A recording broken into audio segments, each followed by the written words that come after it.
అక్షరం ప్రజల పక్షం. HR9 న్యూస్ టీవీకి స్వాగతం, సుస్వాగతం. పెనుగొండ దర్గా ఉత్తమ సామాజిక సేవ పురస్కారం. పెనుగొండ దర్గా సందల్ మహల్లో పెనుగొండ దర్గా పీఠాధిపతి సజ్జాద్ నషీన్ తాజ్ బాబా గారి ఆధ్వర్యంలో all India Tipu Sultan United front జాతీయ అధ్యక్షులు ఉమర్ ఫారూక్ ఖాన్, సత్యసాయి జిల్లా రచయితల సంఘం అధ్యక్షులు జాబిలి చాంద్ బాషా సంయుక్త అధ్యక్షతన పెనుగొండ గంధం మహల్లో రాష్ట్ర వ్యాప్తంగా సామాజిక సేవకులు, రక్తదాతలు, కోవిడ్ బాధితులను ఆక్సిజన్ అందించిన ప్రధాన దాతలు, ఉత్తమ సామాజిక సేవకులు పెనుగొండ దర్గా ఉత్తమ సామాజిక సేవా పురస్కారాన్ని పెనుగొండ దర్గా పీఠాధిపతి పెనుగొండ DSP హుసేన్ పీరా, పెనుగొండ యోగా ఆధ్యాత్మిక గురువు రవి శంకర్, పెనుగొండ ప్రముఖులు జంబుసీనా, బ్రహ్మకుమారి, హేమలత, దళిత హక్కుల పరిరక్షణ సమితి జాతీయ అధ్యక్షులు హనుమంతు, జన విజ్ఞాన వేదిక డాక్టర్ హరి ప్రసాద్ యాదవ్ తదితరుల చేతుల మీదుగా ఈ పురస్కారాలను అందజేశారు. తాజ్బాబా గారికి మాటిచ్చాను, సర్వధర్మ వైకుంఠ రథాన్ని మీకు అందిస్తానని. తాజ్బాబా గారు సర్వధర్మ వైకుంఠ రథం మా హాజీ సాబ్ గారు, నాసిర్ హాజీ సాబ్ గారు తీసుకొని వచ్చారు, బయట పెట్టారు. దాన్ని ఒక 2 days లో గ్యాప్ ఇచ్చి ప్రారంభిస్తాం, మీ చేతికి అందించేస్తాం. ఎందుకంటే నేను చాలా బాధపడ్డాను. కోవిడ్లో దాదాపు 200 కోవిడ్ శవాన్ని అంత్యక్రియలు చేశాను. కులమతాలకు అతీతంగా బ్రాహ్మణులైతే బ్రాహ్మణ సాంప్రదాయంలో, వైశ్యులైతే వైశ్య సాంప్రదాయంలో, క్రైస్తవులైతే క్రైస్తవ సాంప్రదాయంలో, దళితులైతే దళిత సాంప్రదాయంలో నేను మోసుకొని వెళ్ళి చేశాను నేను. ఎందుకంటే ఎవ్వరూ రాలేదు, కొడుకులు కూడా రాలేదు, నన్ను వ్యతిరేకించారు. నేను మీకు జవాబుదారిని కాను, నా అల్లాకు జవాబుదారిని, ఎవ్వరికి జవాబుదారి. అప్పుడు ఒక బాధాకరమైన విషయం నాకు జరిగింది. ఏమంటే ఒక బలిజ వ్యక్తి చనిపోయినాడు. ఒక బోయ వాల్మీకి శ్మశానంలో తీసుకుని 3 గంటల సేపు వెయిట్ చేశాం, రానివ్వలేదు. లేదండి మేము రానివ్వము అన్నారు. చాలా ఇబ్బంది పడ్డాం.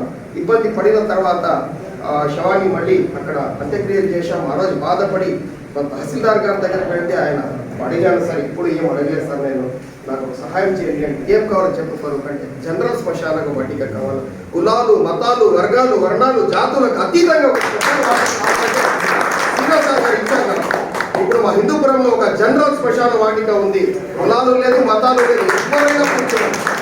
అలాగే మేము ప్రతి ఒక్కరికి ఒక వాహనం ఉంది, ప్రతి కులాలకు మతాలకు ఉన్నాయి. అట్లా కాకుండా మా ఈ తాజ్ బాబా సన్నిధిలో మా యొక్క సజ్జాద్ నషీన్ గారి అధ్యక్షతన మాకు దాతలు ఇచ్చారు. ఆ దాతను పిలిపించి రేపు లేకపోతే మర్నాడు 2-3 days లో ఆ సర్వధర్మ వైకుంఠ రథాన్ని ఈ తాజ్ బాబా గారి సన్నిధిలో మన హజరత్ వాఫాఫుద్దీన్ రహమతుల్లాహి అలైహి వారి ఆశీస్సులతో సర్వధర్మ వైకుంఠ రథాన్ని ఇక్కడి నుంచి మనం నడిపించి ప్రపంచానికి, దేశానికి అంతటికి ఈ దక్షిణ భారతదేశంలో సూటి సంస్కృతుల గడ్డ, సామరస్యానికి ప్రతీక, సోదర భావానికి ప్రతీక, వసుధైక కుటుంబానికి ప్రతీక అని ఆచరణాత్మకంగా తాజ్ బాబా గారు చిన్నప్పుడు ఆయన వివరించారు. నేను తిన్నాను అని చెప్పి మా నాన్నగారు నాకు శిక్ష వేశారు. ఏమి శిక్ష అంటే, నువ్వు కులాన్ని, మతాన్ని అన్నిటినీ పక్కన పెట్టి నువ్వు మనిషిగా ముందుకు రావాలని. నిజంగా ఆ మాట చాలా టచ్ చేస్తుంది నాకు.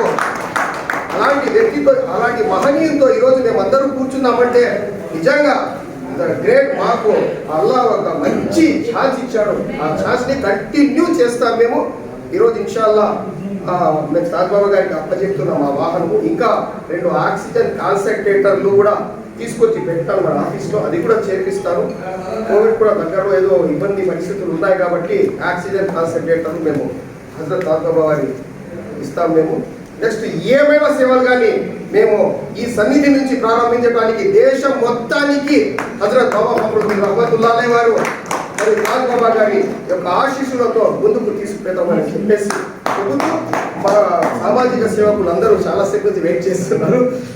ఇబ్బంది ఏమనుకోవద్దండి, కొద్దిగా లేట్ అయింది.